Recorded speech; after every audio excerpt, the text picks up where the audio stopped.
व्रत का जो विधान कहा गया है महाराज भगवान शंकर का, ये 5 सोमवार का व्रत होता है।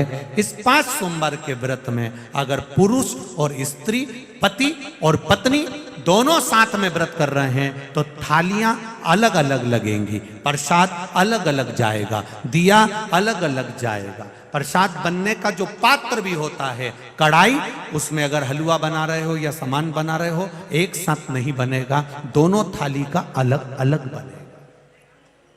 पहले एक थाली का प्रसाद बन जाएगा, फिर दूसरी थाली का प्रसाद बनेगा। एक साथ आटा सेक कर रखा भी नहीं जाता और एक साथ 2 भाग करे भी नहीं जाते। अगर तुमने सोच लिया कि पति भी व्रत कर रहे हैं, उनकी थाली का भी एक साथ सेक लो, तो नहीं, फिर वो 2 हिस्से हो गए, वहीं से 2 हिस्से हो गए। बोलो सही है कि गलत है? कढ़ैया में 2 हिस्से हो गए कि पति के लिए भी सेक लेती हूँ, मेरे लिए भी सेक लेती हूँ, लेकर जाएंगे उनकी भी थाली का भी, तो वो फल नहीं प्राप्त होगा, उस व्रत की कोई मान्यता नहीं। शिव पुराण कह रहे हैं प्रसाद तैयार कर कर थाली में 6 दिए रखकर भगवान शंकर का सुबह के समय जब पूजन कर कर आ जाओ, शाम के समय पर प्रसाद का भाग लेकर दिए लेकर जाइए। दिए भूमि पर 6 दिए नीचे रख दीजिए। चाहे तुम दिए मट्टी के ले जाओ, चाहे तुम आटे के ले जाओ, जो तुम्हारा मन करे वैसे दीप भगवान शिव के मंदिर में लेकर जाइए। 6 दिए मंदिर में रखकर प्रसाद के 3 हिस्से कर दीजिए। 3 हिस्से प्रसाद के वहीं भूमि पर रखकर कागज, दोना, जो भी पात्र लेकर जाते हो उसमें रखकर रखिए।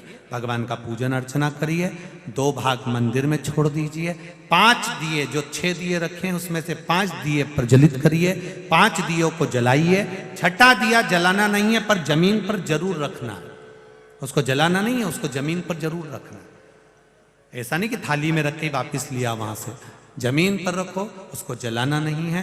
5 दिए प्रज्वलित कर कर पूजन कर कर देव अधिदेव महादेव से प्रार्थना कर कर, बाबा आज मैंने पशुपति व्रत लिया है, आप कृपा करना, ये मेरा पहला व्रत है बाबा, उसको स्वीकार करना। बाबा से विनती करना। विनती कर कर बाबा से 1 दिया और प्रसाद का 1 हिस्सा उठाकर वापिस रख लो। जिस दिए को जलाया नहीं है वो दिया थाली में लेकर प्रसाद का हिस्सा लेकर वापिस घर की ओर चल दो।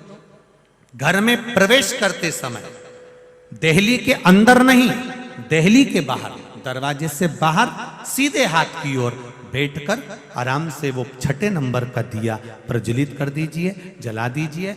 घर का अपना मुख घर की ओर होना चाहिए। जहां बैठोगे सीधे हाथ पर अपना द्वार की ओर मुख कर कर सीधे हाथ पर दिया लगा दीजिए, जला दीजिए।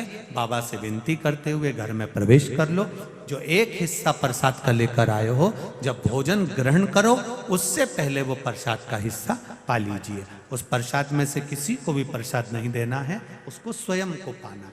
ऐसे 5 व्रत पूर्ण करिए। 5 व्रत के बीच में अगर चतुर्थी आ जाए, तीज आ जाए, एकादशी आ जाए और आप अगर व्रत करते हो तो पहले अपना व्रत कर लो। ये पशुपति व्रत उस दिन छोड़ दो, अगले में कर लेना। और 5वां व्रत जब रहे तब बाबा की जैसी रोज पूजन करते हो वैसी ही कर कर 5वें व्रत के दिन एक श्रीफल भेंट जो तुमसे बन जाए बाबा के मंदिर में, और 108 या तो चावल का दाना या बेलपत्र या फूल की पंखड़ी या 108 जो भी सामग्री आपको बाबा को देना है वो चढ़ाते हुए वैसा कि वैसा ही नियम धारण करते हुए फिर प्रसाद का 1 हिस्सा लेकर, एक दीप लेकर दरवाजे पर लगाकर बड़े आनंद से प्रवेश करो। मेरा पशुपतिनाथ बाबा आपके मन की मनोरथ पूर्ण करे, ये भाव जागृत रहे।